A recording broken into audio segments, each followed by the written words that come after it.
Marcos Rogério, novo líder da oposição no Senado, falou da importância de uma relação de respeito e independência com o presidente da casa, Rodrigo Pacheco, e criticou a postura do governo Lula em relação ao Banco Central.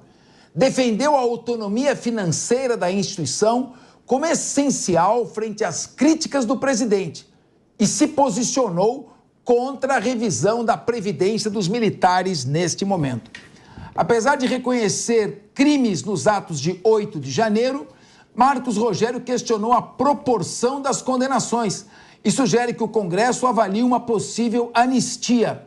O parlamentar vê Bolsonaro como a principal figura da oposição para 2026, destacando a importância de outras lideranças como o governador Tarcísio. Muito bem. Diogo da Luz, como você avalia essa posição do Marcos Rogério? Ele deve ter um protagonismo maior agora no Senado, e o que ele falou? Bem, eu acho que a independência do Banco Central e a autonomia financeira é extremamente salutar. Isso eu acho que é quase que indiscutível por pessoas que não estejam apaixonadas por um ídolo na política e sim pensando com o pé no chão, com tranquilidade.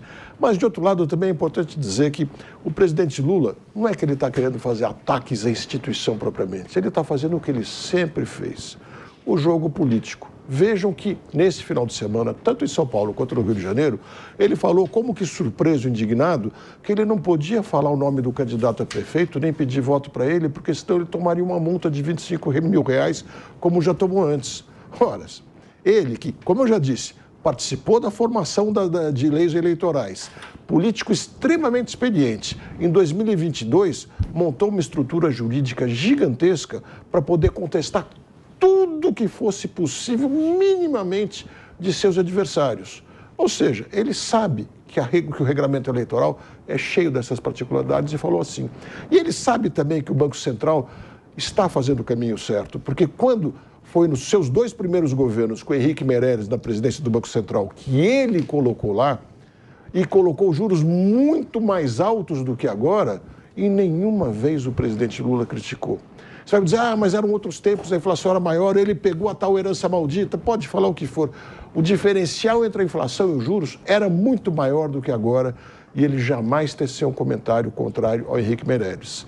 E ele sabe também que das 8 pessoas que votam pela taxa de juros no Banco Central, 4 foram colocadas lá por ele e 4 pelo governo anterior. Portanto, nenhuma pessoa tendo votado do jeito que o Lula disse que queria que fossem os votos, está na cara que o Lula está fazendo só um teatrinho e todo o Congresso já sabe disso também. Meu querido Guilherme Mendes. O Marcos Rogério fez uma série de comentários sobre diversos assuntos e acho que ele cometeu um grave erro, a questão da revisão das aposentadorias dos militares. Já passou do tempo disso ser mexido. Se a gente aqui que está na bancada há muito tempo cobra redução de gastos, cobra revisão de despesas, cobra que tem um ajuste fiscal, e essa palavra é a palavra da moda, para que o governo possa ter maior capacidade de investimento, toda aquela roda que vocês colocam, gasta menos, reduz juros, cai a inflação, enfim, esse é um assunto que tem que ser tratado.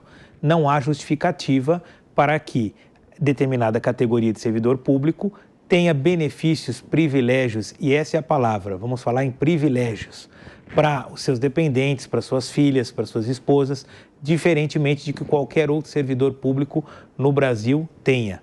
Esse é um ponto que, para mim, não entendi por que o senador falou que não cabe discutir esse momento. Se esse é um momento de contenção de gastos... Acho que tem uma explicação fácil aí. Posso falar rapidinho? Pode. Esse deveria ser, sim, talvez, o assunto de ordem. Porque, veja, ele não impacta em nada as atividades ordinárias do governo e traria, sim, uma redução de gastos bastante substancial. Mas fala, Diogo. Nós estamos há 3 meses e 5 dias das eleições municipais. E debater esse assunto nesse momento seria desviar das questões importantes, que são as questões das cidades. Logo depois das eleições, acho que deve ser tratado, e eu concordo com você, não há sentido algum em algumas classes terem aposentadorias diferenciadas de outras. Não, aí voltando só, em parte, Diogo, eu concordo com você, só que esse mesmo Senado que diz que não é oportuno discutir corte de gastos à véspera de uma eleição municipal, nós falamos aqui na semana passada, é o Senado que está querendo discutir jogo de azar, discutir aborto, discutir maconha. Então, quer dizer, esses temas são relevantes para as eleições municipais? Não vejo relevância alguma. Mas, no entanto, eles estão na pauta do Senado e estão ali sendo tratados. E um assunto que poderia, sim, trazer redução de gastos para os cofres do Brasil, esse é deixado de lado. Em relação ao outro ponto, em que ele coloca da questão da independência do Banco Central. Aí são teses, não é? Tem gente que diz que o Banco Central não deve ter essa autonomia toda, mas eu acho que um ponto é muito importante se destacar. A autonomia do Banco Central foi votada a toque de caixa, sem nenhuma discussão, durante uma pandemia, em votações virtuais. Será que esse não era um caso em que se deveria haver uma discussão maior? Nós estamos falando de quem cuida do dinheiro do país. Nós estamos falando em quem determina quanto se paga a quem toma títulos do governo. É uma importância muito grande para ter sido votado em questão de 15 dias, na primeira e na segunda votação, numa eleição virtual. O ex-deputado, ex-governador Ciro Gomes bate muito nessa tecla. E eu acho que caberia, sim, uma judicialização desse processo. Não porque o Poder Judiciário deva se imiscuir na decisão política entre ser autônomo ou não, mas sim porque talvez procedimentos que necessariamente deveriam ocorrer, como audiências públicas, a oitiva de especialistas, diálogo com setores do mercado, nada disso aconteceu.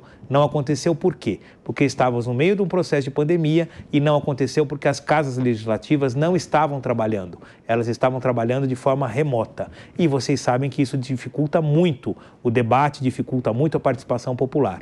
Será que não seria o caso de, se o Congresso Nacional tivesse essa coragem, já que esse tema não sai do noticiário toda semana, ora o presidente ataca o presidente do Banco Central, ora o presidente do Banco Central vai fazer política, participa de movimentos políticos. Será que não seria o momento, então, da gente questionar esse processo? Eu acho que talvez aí a gente tivesse uma solução para esse eterno conflito.